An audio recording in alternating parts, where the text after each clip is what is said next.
venimos ya hablando desde hace unos días,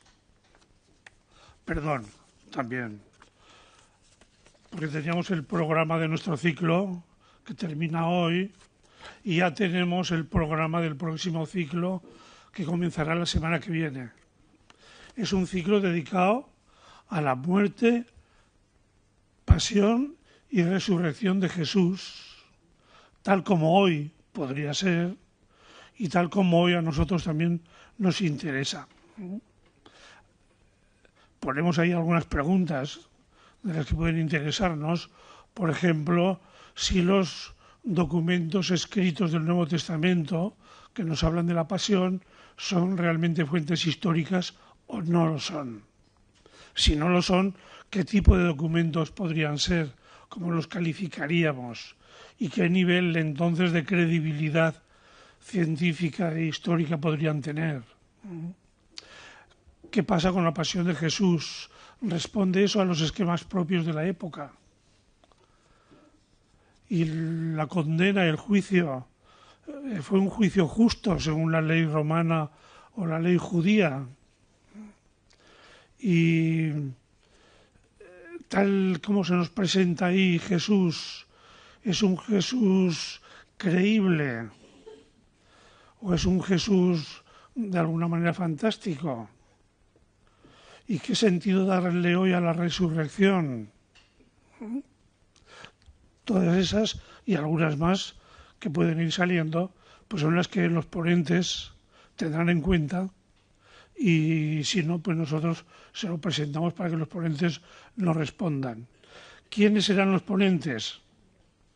Para la pasión y la vida apasionada de Jesús es un chico joven, se ha ordenado de cura hace 2 meses, es José Manuel Martínez, es profesor de la universidad y de un instituto, también es profesor en el Centro de Teología, es un humanista muy cultivado y ese pues nos haría una exposición sobre el sentido de la pasión desde esas perspectivas.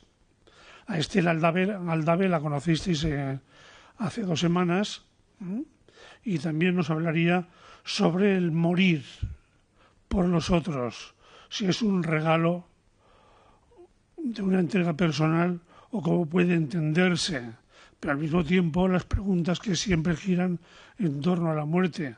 ¿Hay algo más allá? Y esa muerte de Jesús, efectivamente, es un ajusticiado según la ley.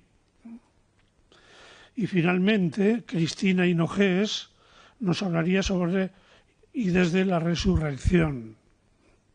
Cómo entender, cómo interpretar, cómo vivir hoy el sentido de la resurrección y qué traducción tiene eso en nuestra vida personal y en nuestra vida práctica. Esa es la perspectiva que queremos darle. Pero mientras tanto, nosotros estamos siguiendo y terminando otro ciclo que habla en torno a la culpa. Hemos visto que nos hablaron cómo ya en la cultura griega e incluso en las culturas previas a la griega ya era un problema. Que la cuestión de la culpa no deja indiferente a nadie y que todos arrastramos de alguna manera esa cuestión como una gran pregunta sobre nosotros mismos y sobre los demás. Y que eso nos lleva a hacernos preguntas propias de la filosofía. Pero que antiguamente la filosofía funcionaba en términos no tan conceptuales como ahora. Ellos mismos fueron los que nos dieron esa herencia cultural del concepto, pero tal como ellos lo expresaron, y hasta la cultura griega, prácticamente su única expresión era literaria, a través fundamentalmente de mitos o de narraciones donde se juntaba lo fantástico para hablar de lo real más profundo y donde se juntaba lo religioso para hablar de lo más humano. Y que ahí andaban. ¿Y qué es lo que al final terminan diciendo los mitos? Pues que somos humanos y que ser humano significa ser alguien lleno de anhelos, pero que parece que estamos condenados a vivirlos siempre en la frustración. Y que esa frustración, esa no realización, pues podemos vivirla desde distintas perspectivas, y ellos fundamentalmente la entendieron como el castigo correspondiente a una culpa. Es lo que conceptualmente e intelectualmente a ellos más cerca tenían como ejemplo precisamente de su convivencia, en donde se organizaban de manera que al culpable de algo, pues efectivamente se le sometiera a un juicio, y si realmente se confirmaba su culpa, pues venía la correspondiente pena con el castigo a cumplir, y que mientras no se cumplía el castigo, pues no había redención posible. Eso mismo aplicado a los seres humanos en su relación con los dioses, pues es lo que hacía posible una respuesta que normalmente venía a ser muy pesimista. En el mundo griego, el fatum, el destino, juega una función muy importante para explicarnos como seres sin solución. Y eso nos lo dan con distintas figuras, pues, Prometeo, Sísifo, Edipo, la figura de Antígona, es fundamental también, tantas figuras que han quedado ahí y que siguen perviviendo en el mundo del teatro, sobre todo. ¿Qué es la culpa? Pues es una pregunta que desde entonces llevamos con nosotros sin terminar de resolverla. Pero es que está muy unida al problema de la libertad, y al tema de la responsabilidad, y al tema de la historia. Tenemos que trabajar necesariamente en una historia a la que no le vamos a ver frutos, y en donde se nos dice que somos culpables sin remedio y sin solución, y que por lo tanto no disfrutaremos de nuestra tarea y de nuestro ejercicio. Pues son preguntas que se hicieron ellos ahí y que quedaron colgando y que siempre las llevamos a lo largo de nuestra historia. Vimos también cómo esa misma cuestión está muy pendiente y muy presente a lo largo de todo lo que es la literatura bíblica. Que la literatura bíblica es muy grande, son 73 libros, que para la antigüedad de entonces es mucha literatura. Una literatura en la que nos interrogamos sobre nosotros mismos y en la que tratamos de respondernos sobre nosotros mismos, y que se va elaborando a lo largo de siglos en una elaboración que tiene muy en cuenta a Dios como uno que forma parte de nuestra propia conversación y que forma parte también de nuestra obra teatral o vital, y que también contribuye a darnos no solamente respuestas teóricas, sino también soluciones existenciales. Toda esa palabra que forma esta literatura es la que da expresión a lo que el ser humano es, y tal como el ser humano se piensa, y tal como el ser humano pretende expresarse, y tal como el ser humano se anhela. Porque en ese anhelo, que es donde nos resumimos, pues es lo que también expresa la palabra, pero sobre todo la ley. La ley del Antiguo Testamento es una ley de Dios, no es una ley humana. Es de Dios porque es lo más profundo de nosotros, es la expresión más profunda de nuestras búsquedas, de nuestros intentos, y es una ley que no es una ley arbitraria. No está sometida a la arbitrariedad discrecional, sobre todo de quien ostenta el poder, sino que es una ley que participa de nuestra común, diríamos, esencia o existencia o naturaleza, de nuestro ser común de humanos, y que es precisamente por eso que es común a todos. Y que en esa palabra y en esa ley, convertida luego en encuentros concretos y en experiencias concretas de encuentro con ese Dios que elabora con nosotros toda esa literatura, pues Dios, el Dios que aparece, es un Dios que siempre invita. que siempre anima, que siempre levanta, que siempre provoca. Y es un Dios que precisamente provoca, provocando en nosotros la espera a partir de una promesa que Él nos hace y que siempre está pendiente.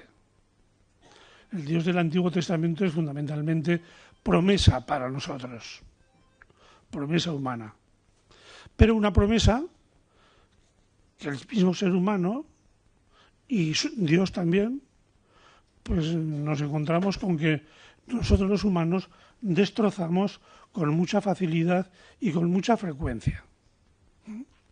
Pero ahí es un Dios entonces que apunta siempre a un futuro nuestro, pero que sea nuestro en la medida en que contemos con Él. Dios siempre está en ese futuro de la humanidad. El Nuevo Testamento es también una literatura, también hecha por nosotros, también hecha junto con ese Dios con el que nos encontramos, que crea en nosotros experiencias de vida y que esas experiencias son las que nos hacen reflexionar sobre Él.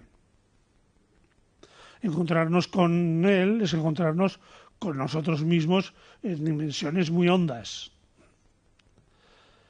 Y encontrarnos con Dios es precisamente la posibilidad de renovar nuestro futuro y de sentir que el futuro nuestro está todavía pendiente y que tiene ahí unos visos de arreglo y de solución. Todo eso se nos hace presente en la figura de un alguien.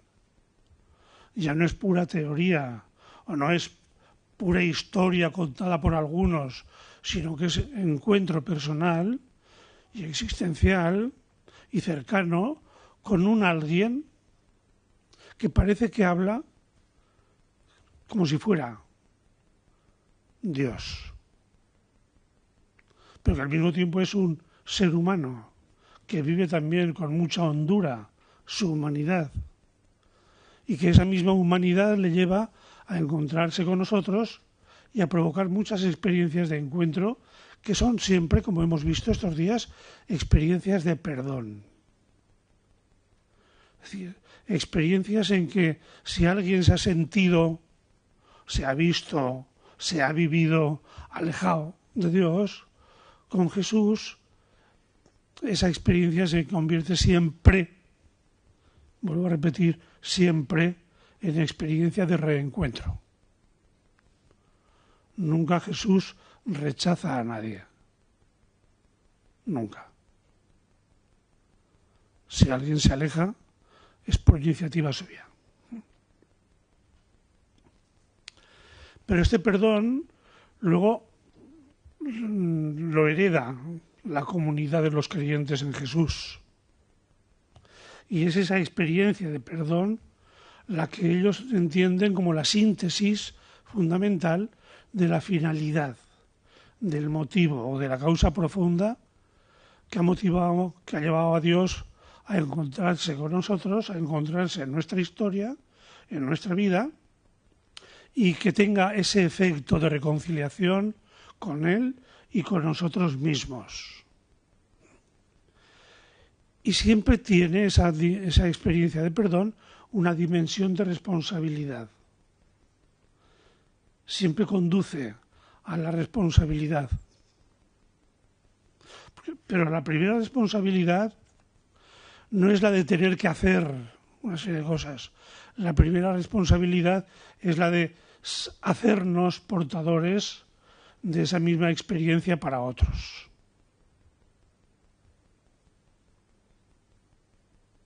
Y es una responsabilidad grandiosa y tremenda, porque la experiencia de la culpa que nos acompaña siempre solo tiene solución en el encuentro con Dios. Y solo con Él nuestra insatisfacción, nuestra sensación de fracaso, nuestro sentido de descontento, de desánimo, de vacío, de absurdez de nosotros mismos, solo con Dios es donde encuentra solución y salida. Y esa experiencia somos nosotros los responsables de llevarla adelante en la historia, convirtiéndola como Jesús en experiencias concretas realizadas en momentos de cultura y de tiempo que van siendo distintos a lo largo de la historia. Pero en esos momentos distintos de cultura y de tiempo, de historia, tenemos que repetir en profundidad la misma experiencia que vivieron los que se encontraron con Jesús. O sea, no podemos repetirlo de un modo rutinario, ni tampoco por obligación, ni tampoco convirtiéndonos en jueces de nadie, sino que como Jesús, en cada momento de la historia, tenemos que encontrar la palabra adecuada para tratar de transmitir esa experiencia que sana y que libera. De ahí la importancia entonces de plantearnos si una confesión es realmente algo parecido a un juicio o si más bien es algo mucho más parecido a una consulta médica. Mucho más. Porque allí encontramos a alguien que siempre escucha con atención, a alguien que si recrimina suele hacerlo con cautela al menos, con respeto al menos, y normalmente con mucho sentido de consejo y de asesoramiento. Si te duele la muela, no intentes sacártela tú. Mira que hay especialistas en eso que te evitarán, pero si te duele el estómago, nos van poco a poco conduciendo, educando para experiencias posteriores de la vida. Esto es importante, porque una pregunta que aparece aquí enseguida es ¿por qué esa insistencia a lo largo de la historia del cristianismo en repetir siempre esa imagen del juicio para entender la experiencia de la confesión? ¿Qué ha habido en la historia que nos ha hecho volver siempre una y otra vez a esa experiencia en la que le achacamos a Dios la función de juez? Y si no se la achacamos a Él, que sería una buena suerte, se la apropia el cura, que entonces ya puede ser que la suerte no sea tan buena. Y entonces, iba a decir, ¿caemos en manos de quién? Mejor no pensar que caemos en manos de nadie, pero sí que efectivamente puede dar lugar a una experiencia muy humana, pero muy poco divina y muy poco divina, ¿no? Y por lo tanto religiosamente muy negativa, ¿no? Que precisamente por eso queda ahí pendiente también otra cuestión y otra pregunta. ¿No habrá sido que a lo largo de nuestra historia ha habido tanta insistencia en esta imagen por intereses de unos o por poca cautela de otros? Intentaremos ir respondiéndonos. Esto nos lleva a que junto con el recuerdo de lo que hemos ido viendo, vamos a resaltar algunos puntos de los que nos han ido diciendo estos días. Una, la presencia del dualismo en nuestra historia cultural. Occidente, somos nosotros, los cristianos de Occidente, con quien se confunde normalmente en el mundo, cristianismo y occidental, europeo, pues hemos arrastrado a lo largo de nuestra historia una obsesión. Yo no diría un sentido presente siempre, ha estado presente siempre, pero además ha estado siempre de una manera obsesiva. ¿Por qué hemos sido tan obsesos con este sentido dualista de la vida? ¿Qué era el dualismo? Pues como los mitos, formas de responder a las grandes cuestiones personales y humanas. Y en esas respuestas, pues algunas trataban de simplificar además. Y el dualismo tiene esa gran cualidad, que es una respuesta muy profunda a un problema universal y de una manera muy sencilla, muy simple. El mundo está dividido en dos realidades: luz, oscuridad, arriba, abajo, espíritu, materia, masculino, femenino. Esto es muy importante para entender también nuestras cuestiones de género, que también arrastran tanta historia. ¿Y qué tiene que ver eso con el mal? Y ellos dividían el mundo, toda la realidad, precisamente en representación del bien y del mal. Y su experiencia histórica era que los seres humanos nos peleamos mucho por el dinero. El dinero trae muchos males, divide las familias, enfrenta a personas y provoca guerras. Estamos viviendo la experiencia de las tierras raras, que llaman ahora, o de los minerales ricos y necesarios para todo lo que es la nueva tecnología.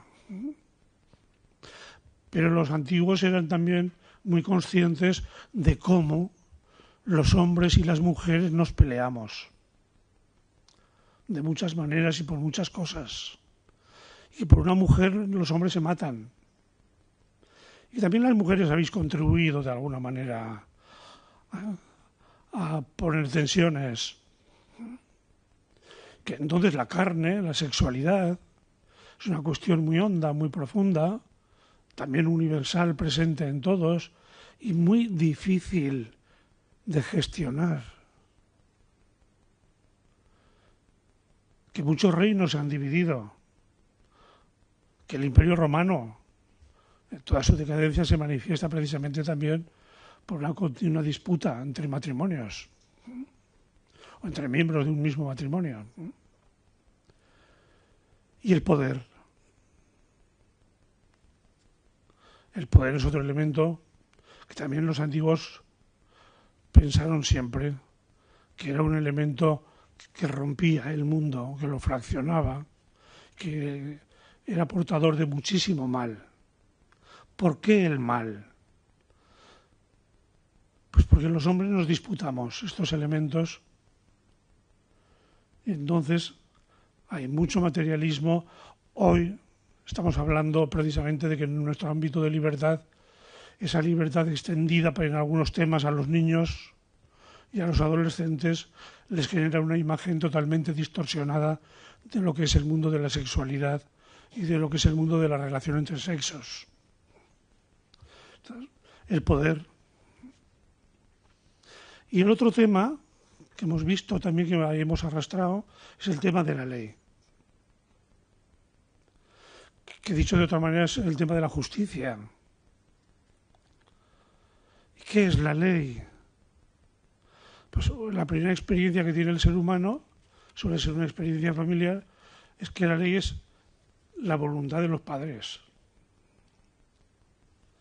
Que eso expresado en términos de convivencia mayor es lo que se llama técnicamente el positivismo jurídico, es decir, la voluntad del poder que se impone y es justo lo que manda alguien. ¿No es justo de un modo objetivo? Pues para eso responderá otra cuestión. Habrá una naturaleza que en función de lo que es natural, entonces aplicaremos ahí una lógica, pero bueno. Pero lo que importa es que siempre uno de nuestros anhelos es que a cada uno se le dé lo que le corresponda. Unicuique sum. Y ese sentido está muy clavado en nuestra cabeza y en nuestro corazón.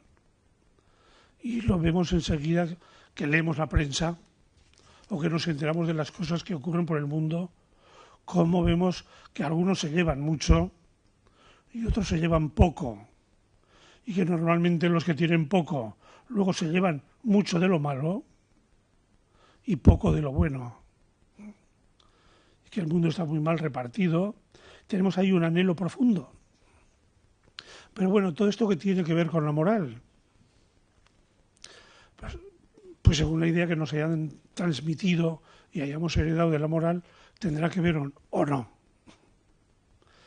Simplemente diré que en este desconcierto que hay actualmente sobre el mundo de los valores y la falta de criterios claros, en este desconcierto y desorientación, en que cada uno parece andar como corchos en las aguas de un río, que van de un lado para otro y lo mismo van, que vuelven, que tornan, que se hunden, que salen, sin rumbo, sin saber, sin oriente. Pues que así nos parecemos ahora. Pues en ese mundo necesitamos, sin embargo, estar llenos de ánimo, llenos de moral, llenos de valor, llenos de decisión. Y dicen algunos sociólogos y algunos psicólogos que precisamente eso es lo que más nos falta en nuestra cultura actual. Y que eso es lo que más les falta precisamente a los jóvenes de hoy. Personas que les aclaren orientaciones, horizontes, ese otear, que decían los castellanos medievales, de estar siempre pendiente del horizonte para saber hacia dónde poder y querer dirigirnos. No es la moral tanto un conjunto normativo, que es con lo que hemos terminado identificándola. La moral es sobre todo una experiencia de proyecto. ¿Por qué? Porque la moral es el proyecto personal que cada uno tenemos y que lo tenemos muy metido dentro, porque el niño ya desde niño quiere ser grande. Cada uno de nosotros quiere ser lo mismo que somos, pero a lo grande.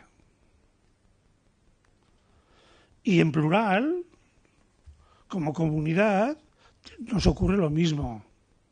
Queremos ser una sociedad como la nuestra, que tiene sus buenos valores, pero mucho mejor de lo que somos. Porque a veces damos un poco de pena.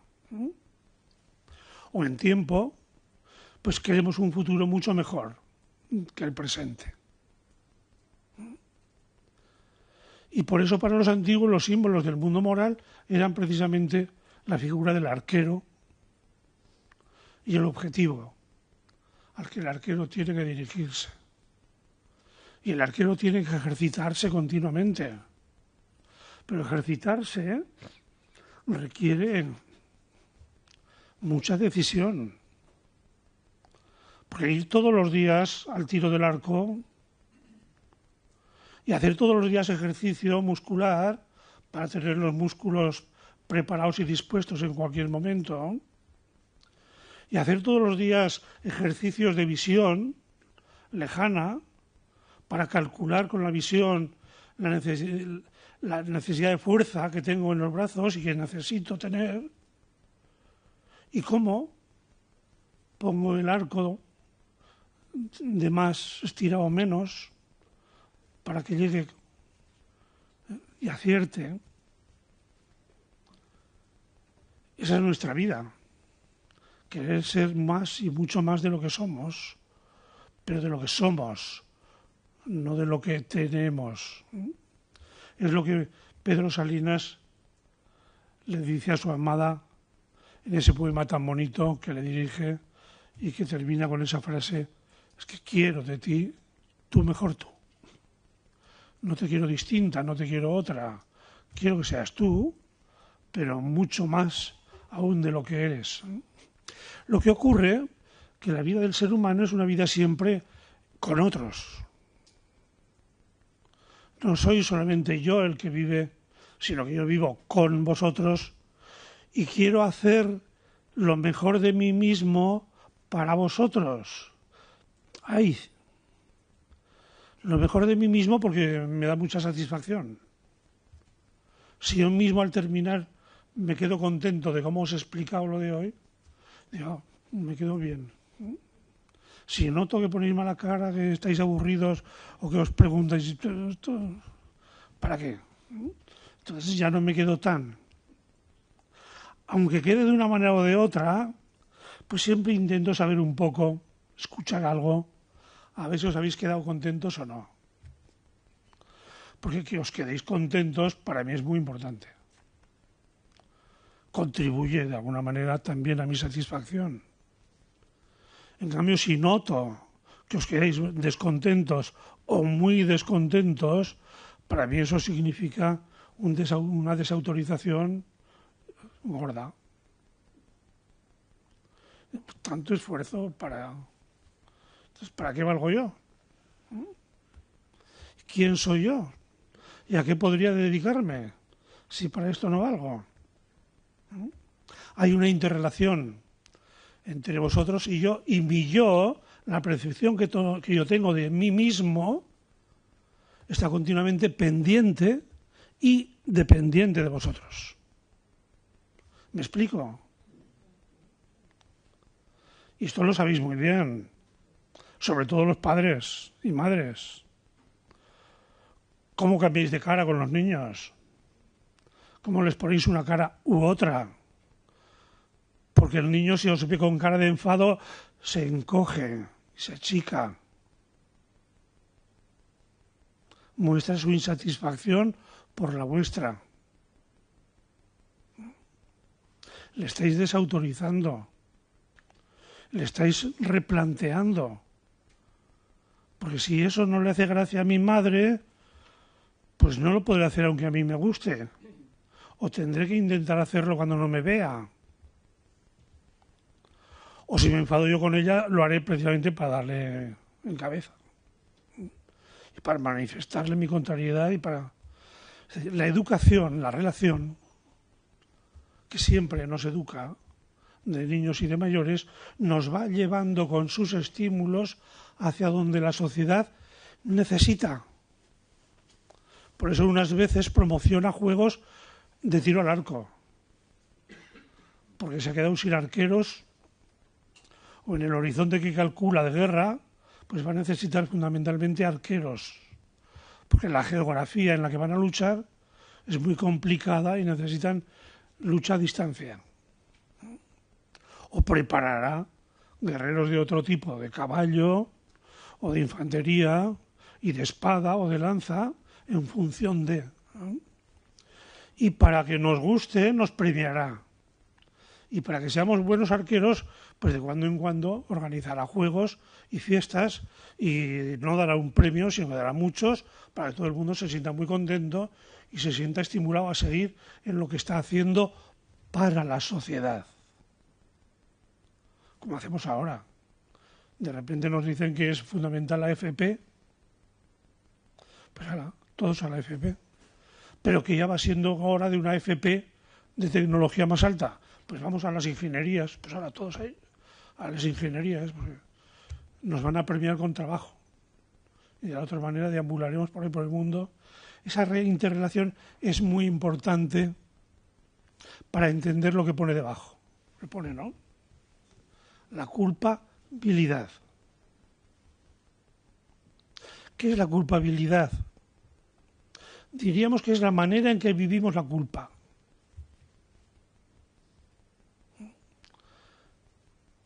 ¿Por qué? Porque la culpa tiene muchos motivos para estar pendiente de la cabeza. Pero como estamos viendo, la culpa tiene muchos motivos para saberse muy dependiente de los sentimientos. Y por ir así un poquitín más deprisa y centrarnos de un modo más sencillo, quedaos con esto.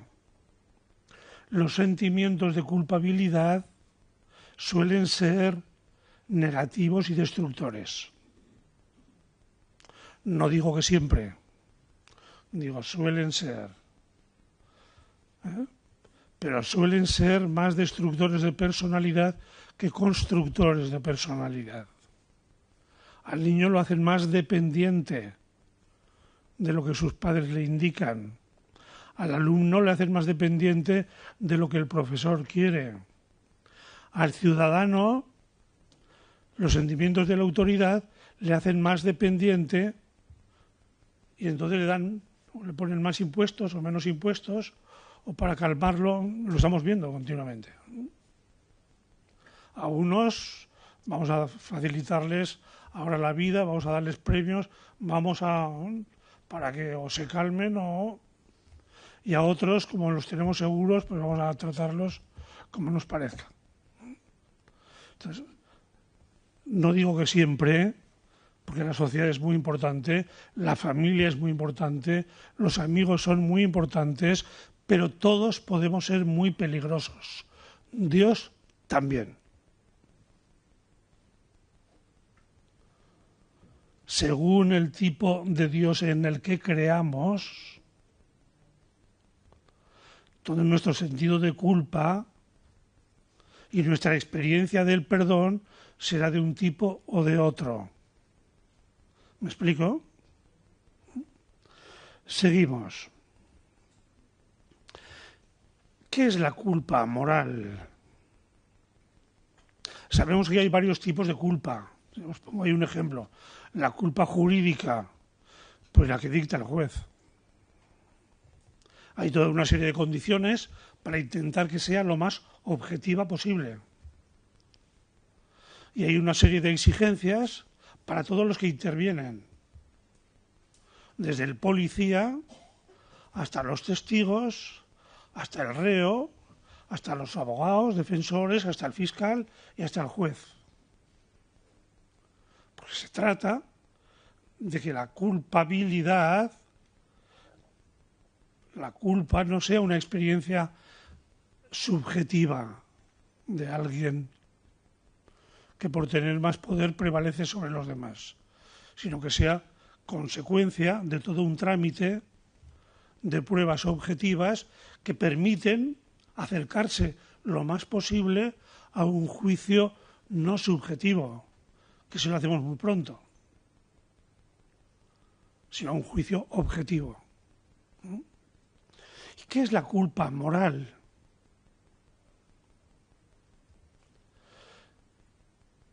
La que nos hace la conciencia. La culpa moral es la que yo siento ante mí mismo. Pero también yo mismo estoy muy condicionado por mis experiencias, por mis sentimientos, por mis búsquedas, por mis intereses. También mi conciencia puede estar bastante trastocada. Por eso tengo que aclarar, a ver, ¿qué es eso de la conciencia? Y la realidad normalmente, la realidad hace que choquemos mucho con los demás, con nosotros mismos, con las cosas, con los acontecimientos, y que eso nos haga pensar, que nos haga caer en la cuenta. Pues aquí me he confundido, esto es un error, esto lo he hecho mal, esto... de nuestros desánimos, de nuestra insatisfacción, de nuestra desorientación, de nuestro no saber, y la realidad nos lleva a preguntarnos ¿por qué soy así? ¿Por qué soy a veces tan raro? Los antiguos ya sabían que hemos visto, fruto del castigo, del destino, pero que podemos ser también experiencia de promesa y de futuro. Que de alguna manera Edipo, sin hacer nada, se ve con toda la carga de sus padres. Entonces, lo que nosotros llamamos la genética, todo ese mundo anterior a nosotros, está en nosotros y nos condiciona.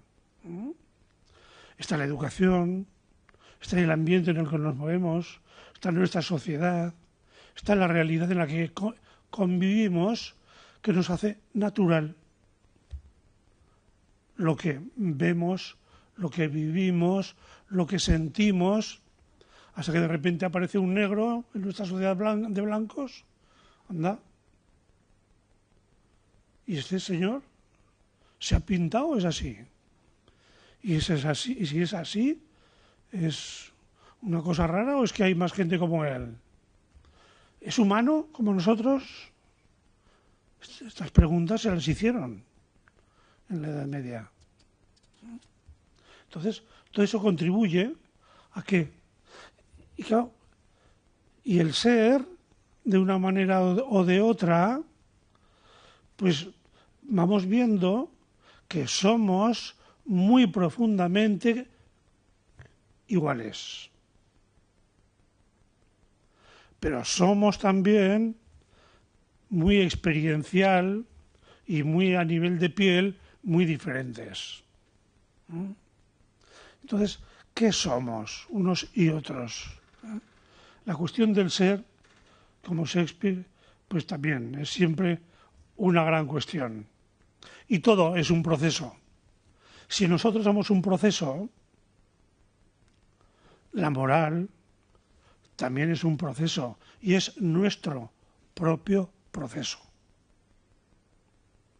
Y en nuestra moral personal está involucrado todo lo que está involucrado en nuestra propia experiencia de seres personales.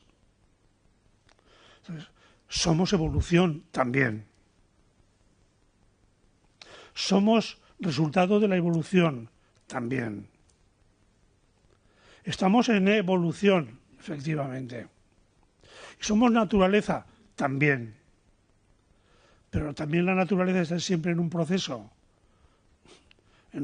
de vida, por lo tanto vital, dinámico, y en un proceso de comprensión y de interpretación. Y lo que decían en el siglo XVI cuando discutían sobre los derechos de las personas y el derecho de gentes, con lo mismo, pues ellos ya no entendían lo mismo que nosotros, porque para nosotros el sentido dinámico está mucho más asumido. Ya contamos con que todo en la vida cambia y cómo nosotros mismos vamos cambiando y cómo cambiamos por efecto de que nos ha venido una nuera a la familia que anda, decíamos al principio, pero al final se nos ha hecho ya muy natural o nos hemos hecho nosotros ya muy como ella. O vienen los niños y los niños nos van haciendo también de otra manera. Y todo va contribuyendo a nuestro cambio. Participamos, sufrimos, vivimos de una manera muy a nuestra manera, a lo humano, Y lo humano siempre es experiencia de límite. Pero también nos asoma otro mundo del que también participamos. No terminamos de entendernos nunca. Ni terminamos de conocernos ni de sabernos. Y no terminamos nunca de decirnos. Y ahí están los pintores buscando desde hace muchos siglos, tratando de pintar, de conseguir la imagen humana por excelencia. Y van acercándose, y van, pero siempre se queda en la imagen propia de un tiempo que efectivamente refleja también el sentir de todos los tiempos, pero que en algunas cosas ya ni las olió. Porque ya ha cambiado tanto nuestro mundo, nuestra experiencia, nuestra visión de la realidad, nuestro conocimiento de la realidad, que ya, pues todo eso, pero esa realidad misteriosa que forma parte de nosotros no es enigmática en el sentido de desconocida. También nuestro mundo, nuestro cosmos, es tan grande que nos resulta inmensamente desconocido, Pero bueno, ahí está, y ahí está pendiente de que poco a poco vayamos penetrando en él y vayamos conociendo. Pero no, en nuestra pequeña realidad de seres humanos hay algo que nos desborda siempre, siempre. El misterio está metido dentro de nosotros. Somos también parte de nosotros mismos misterio. Y esa parte de misterio es lo que más conecta con lo que decimos de que conciencia. ¿Qué es eso que hemos cosificado? ¿Qué es nuestra conciencia? Pues preguntarnos por nuestra conciencia es preguntarnos por nosotros mismos.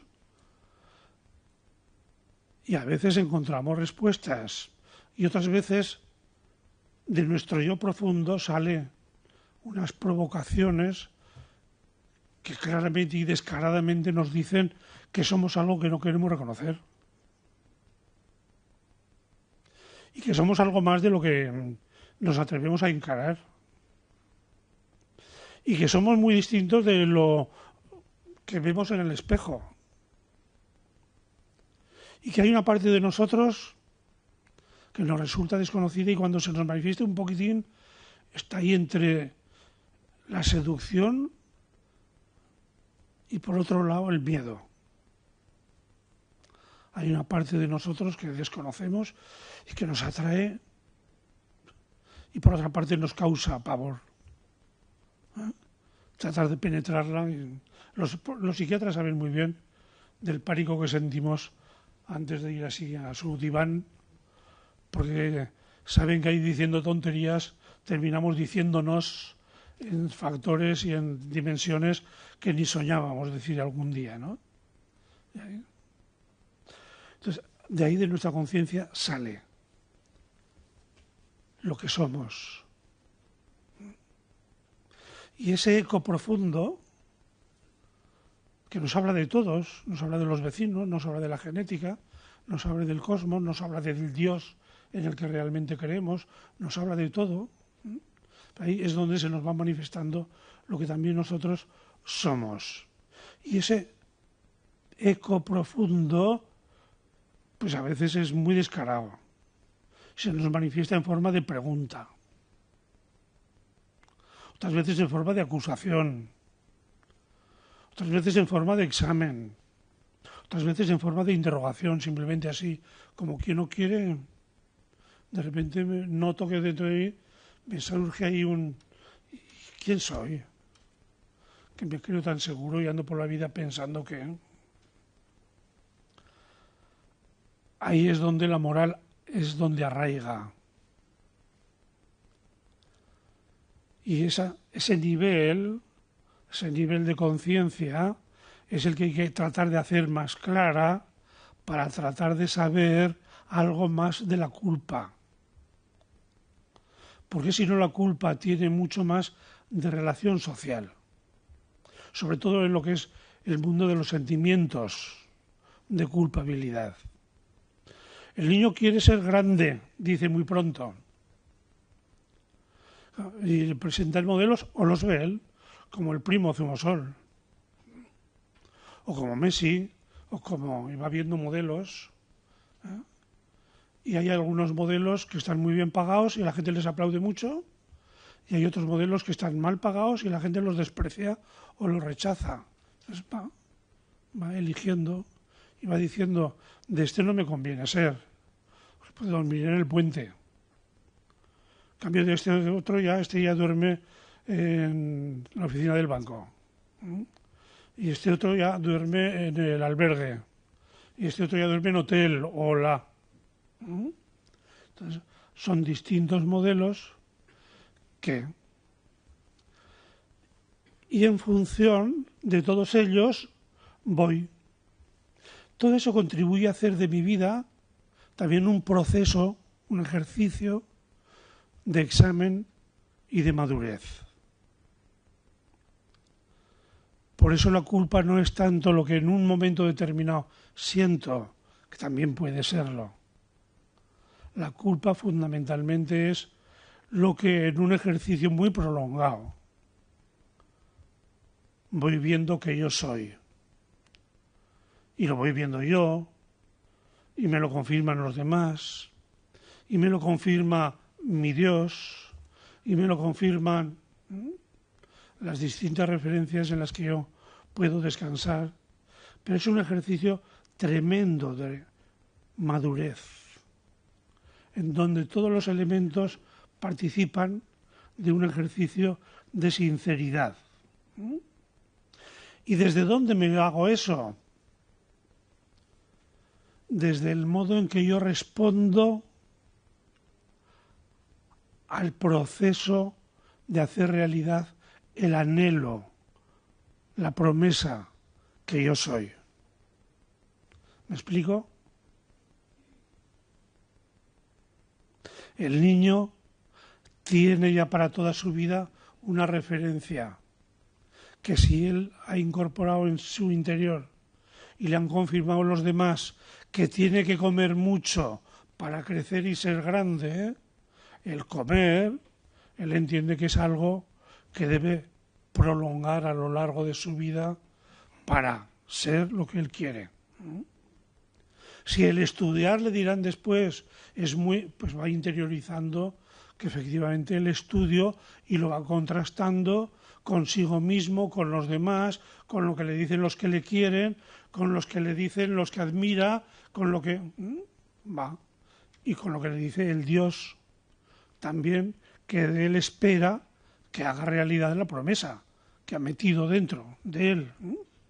Entonces, en ese mismo sentido, mi conciencia pues va realizando un proceso de autoanálisis y va sintiendo más o menos satisfacción o insatisfacción. Y en esa misma medida podré decir que efectivamente me siento bien o no me siento bien. Pero aun cuando no me siento bien, tengo que vivir esa experiencia desde el límite que veíamos al principio. El ser humano es un ser en límite siempre. Dentro de un espacio y dentro de un tiempo, dentro de unos límites de posibilidad. Claro que me gustaría ser como Zumosol, pero mi primo es que tiene una genética distinta a la mía. Yo me empeño a comer y no consigo. Entonces tengo que hacer un ejercicio de distinción, de madurez y saber que yo puedo ser en la medida en que soy humano. ¿Me voy explicando?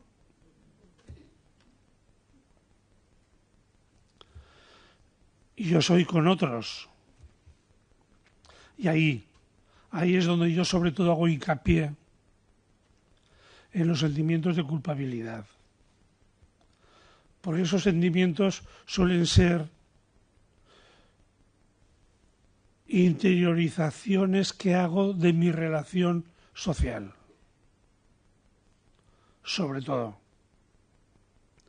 Porque somos muy necesitados, porque somos muy incompletos, porque estamos sin hacer del todo siempre, porque necesitamos cultivarnos mucho más, pues por eso es que necesitamos ir buscando, ir empapándonos, ir participando de y llenándome de.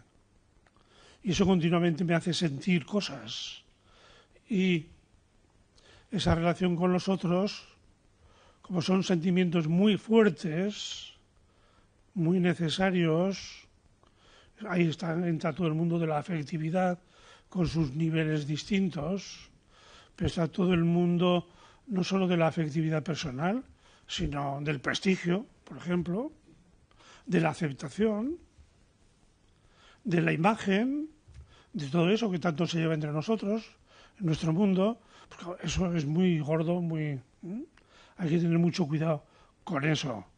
Entonces, muchas de nuestras culpabilidades no son culpas, sino sentimientos de culpabilidad que tengo que superar y que eso no es problema del cura, sino a veces es un problema mío siempre, que puedo resolver por mí mismo o que puedo resolverlo con amigos o que a veces puede necesitar de profesionales. Todo esto ya veis que forma parte de la historia humana y es mucha historia. Hemos empezado el ciclo con los mitos para ver esa cultura griega. Podemos llenarlo de leyendas, podemos llenarlo de obras de teatro, podemos llenarlo inmensamente de obras de cine, podemos llenarlo de obras de arte, sobre todo de arte moderno. ¿Por qué el arte moderno es como es? Que echa para atrás. ¿Cómo es el ser humano? ¿Cómo ha sido el ser humano del siglo XX? ¿Y cómo seguimos siendo los seres humanos en el siglo XXI? Que descaradamente ya no andamos justificando las guerras con cosas, ya hablamos descaradamente antes de iniciarlas, de que es por unas tierras raras, que las necesitamos para ser más poderosos. ¿Cómo vamos a dibujar bien al ser humano que aspira a hacerse el rico a costa de millones de personas que han muerto en una guerra y a los pocos años en otra y ya estamos preparando la tercera? ¿Cómo es el ser humano? Os he puesto ahí a Bacon porque es un pintor que por problema personal suyo, por problema familiar suyo, pero también por el problema este que digo, pues todo lo que hace son precisamente retratos y autorretratos de seres monstruosos. Porque él en su familia desde muy niño escuchó siempre a su padre tratarlo de monstruo. Terminó creyéndoselo. Lo que ocurre es que de mayor ha visto que los demás no le vamos a la zaga, que somos tan monstruosos como él. Somos muy limitados, somos poca cosa, somos una banalidad, como dirá Kundera. Y de todo esto hablamos cuando hablamos de culpa, cuando hablamos de perdón, también cuando hablamos de religiones, porque lo que llamamos culpa y lo relacionamos con el perdón, también le llamamos pecado. Y el pecado lo hemos entendido con distintas palabras, pero siempre en relación a Dios, en relación, como a nuestros padres. Claro, la relación con nuestros padres unas veces es de desobediencia y nos ponen una cara, pero siempre es de desobediencia. Los padres juegan mucho con los niños y se lo pasan muy bien, y los niños con los padres se lo pasan en grande muchos ratos. ¿Sí? El padre no es un monstruo siempre. Entonces el pecado, mejor que tacharlo de desobediencia, podemos tacharlo de cuestión de cómo va nuestra relación con Dios,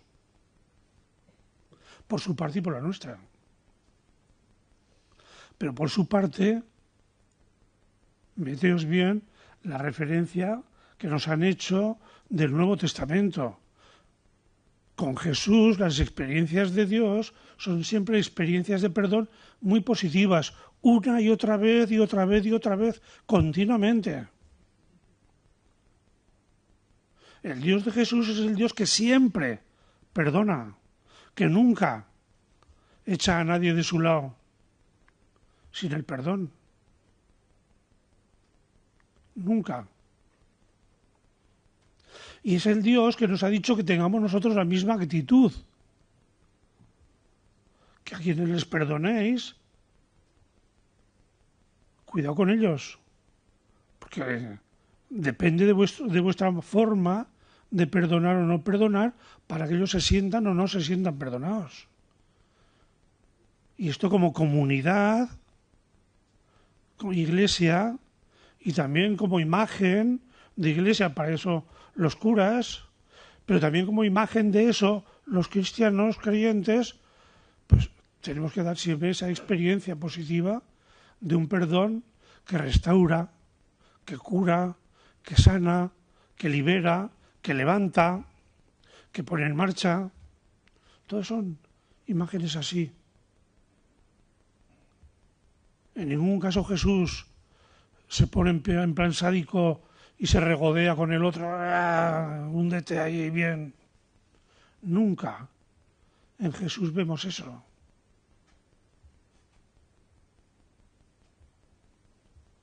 Incluso al final, con el que está acompañándole, incluso con sus enemigos, también para ellos quiere hacer presente el perdón y los justifica. Palabras que pueden significar pecado, además de desobediencia, que yo le pongo muchas. Sentir el rechazo de Dios, eso sí, o sentirme en una dinámica de autodestrucción, eso también. Sentir o pensar que Dios no me quiere.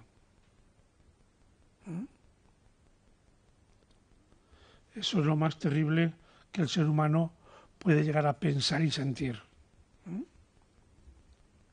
Entonces es muy importante cuidar la fe y cultivarla. Porque nuestra fe es siempre en un Dios. Y según cómo es el Dios, así es nuestra relación con Él y así es nuestro culto con Él. Un Dios absoluto, pues claro, un Dios solo misterio, pues claro, tendrá que ser un culto de misterios. Un Dios creador nos acercará a la naturaleza y a todo lo que es naturaleza, también nosotros. Un Dios legislador. Pues un Dios legislador, según como entendamos la ley, estará muy bien. Si la ley es, como hemos dicho, expresión de lo que el ser humano necesita, de lo que todo ser humano necesita, y lo ponemos en palabras y nos lo pedimos de unos a otros, que lo hagamos realidad, pues muy bien. Pero si por ley entendemos un conjunto normativo que está ahí para cumplirse, venga o no venga al caso, pues entonces a Dios le hemos hecho un flaco favor y nos lo hacemos a nosotros mismos. Si Dios es el Dios de la historia, si es el Dios de la vida, si es el Dios de nuestra convivencia, si es el Dios que está con nosotros aquí entre las sillas, entonces seguramente también eso nos viene muy bien, porque lo entenderemos como alguien que está en nuestra propia tarea, en la tarea común y personal de hacernos más personas, mejores personas y más humanos y mejores. Pues todo esto llega a un momento en que se plantea en términos de modernidad. Y la modernidad lo plantea con la palabra autonomía. Y os pongo ahí a una serie de Descartes con el pensamiento, con la moral, algunos con la economía o con la producción industrial o con la política. La Rerum Novarum se hace esa pregunta a nivel de iglesia. Es la primera vez que se plantea eso y cambia el modo de pedirnos a los cristianos que estemos presentes en la política, todavía en plan muy dependiente. Y el Vaticano II es el que por fin se plantea la palabra autonomía en términos de modernidad, pero no solamente en relación con el mundo, sino también en relación con la Iglesia y dentro de la Iglesia, entre nosotros. Y nos pide que en relación con el mundo seamos independientes, autónomos, que pensemos en definitiva por nuestra cuenta cuál es nuestra actitud en un mundo que nos necesita y en un mundo en el que podemos participar, pero que no podemos participar en todo. Tenemos que elegir, y hay cosas que nos convencen y otras que no. Entonces, yo soy autónomo para elegir cómo y dónde y cuándo. También la Iglesia, respecto al mundo, es autónoma y no tiene por qué recibir del mundo dictados que le digan lo que tiene que hacer. Como mucho recibirá del mundo expresiones de necesidad. Y la Iglesia por sí misma, como servidora, pues bueno, me pongo en actitud servicial y trato de colaborar con el mundo para arreglar este problema que el mundo tiene. Pero también nos lo dice el Vaticano II a los creyentes, para nosotros dentro de la Iglesia, que tenemos que ser autónomos dentro, como creyentes. Y entonces, la cuestión es, ¿y entonces en qué queda la autoridad en la Iglesia? Si debemos ser autónomos, el creyente, ¿cómo cumple lo que le manda la Iglesia? Y esto se hace cuestión, y aquí vuelve a salir el dualismo, en nuestras 9 sesiones, se hace cuestión sobre todo con la sexualidad. Termina el concilio en el 65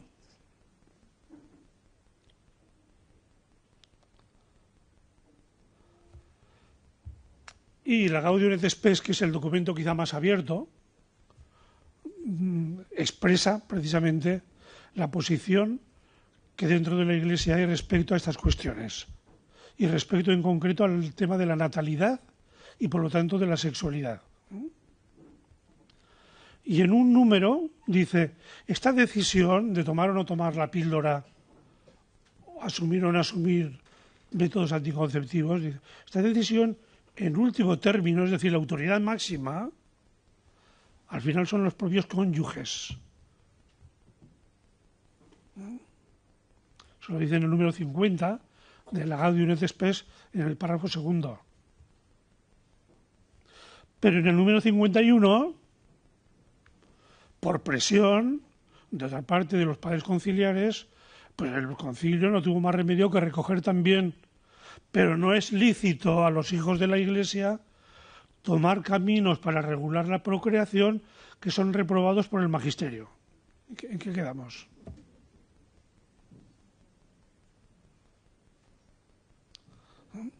¿Es una contradicción? No, es una expresión real de cómo estaba la Iglesia o está la Iglesia. Porque muy pronto, en el año 68, se va a manifestar precisamente con la publicación de una encíclica que la saco precisamente por el significado que tiene precisamente cuando hablamos de moral, cuando hablamos de nuestras obsesiones y de nuestra historia, ¿no?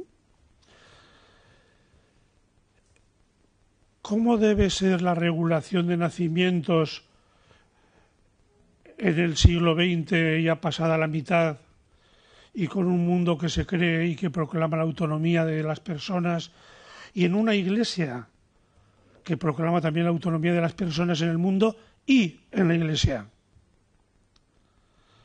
Pues allí, y por eso os hablo de la redacción de la encíclica. En la redacción de la encíclica, Pablo VI nombró una comisión y esa comisión se dividió también. La comisión tiene la tarea de estudiar, recoger información y preparar, redactando un documento que sirva de base a lo que va a ser la futura encíclica que el Papa quiere. Aquella comisión se dividió. Hubo unos que no estaban de acuerdo con la autonomía total y otros que sí estaban de acuerdo con la autonomía total. La comisión, la parte más numerosa, no fue una división geométrica, ¿no? Fue desigual, la parte más numerosa redactó un proyecto de encíclica que el Papa no quiso recoger y no se hizo eco de ella, en donde se admitía que son los cónyuges los que, en último término, como decía el concilio, deben ser los que decidan lo que hacen. En cambio, la minoría recogió el encargo, hizo otra redacción que le pareció mejor al Papa y terminó de hacer esa redacción con las cosas que el Papa les dijo que tuvieran en cuenta, etcétera, etcétera, y es la que salió. Y que salió manifestando precisamente esta división, pero por las presiones, hablando claramente, porque claro, cuando hay que ponerse de acuerdo y se está dividido en un grupo, pues por mayoría, por minoría, pues la mayoría ha dicho, pero no le hacemos caso. Entonces, ¿en qué quedamos? ¿Cómo sale la encíclica? Pues la encíclica salió fundamentalmente dando la razón a una parte de la Iglesia que era la parte más restrictiva, la que decía que los matrimonios deben someterse a lo que la Iglesia les diga. ¿Por qué? Pues aquí hubo muchas presiones de muchos grupos, en muchas iglesias, y aquí salió a relucir la tradición que podríamos haber dicho la historia cultural, y en donde la sexualidad ha sido siempre un tema tabú. Y vamos a romper el tabú, y precisamente con una cuestión tan sensible y tan susceptible como la sexualidad, con los dos extremos ahí, uno a cada lado. Pues ¿por qué hacemos entonces? Pues al final cada uno tendrá que hacerse autónomo, pensar por su cuenta, ver los pros y los contras y decidir, sobre todo tratándose de las personas que están directamente afectadas. Y los que no estamos afectados, pues podremos opinar, podremos incluso decir por dónde nos inclinaríamos más, pero la decisión es una cuestión sagrada que corresponde a quien le corresponde.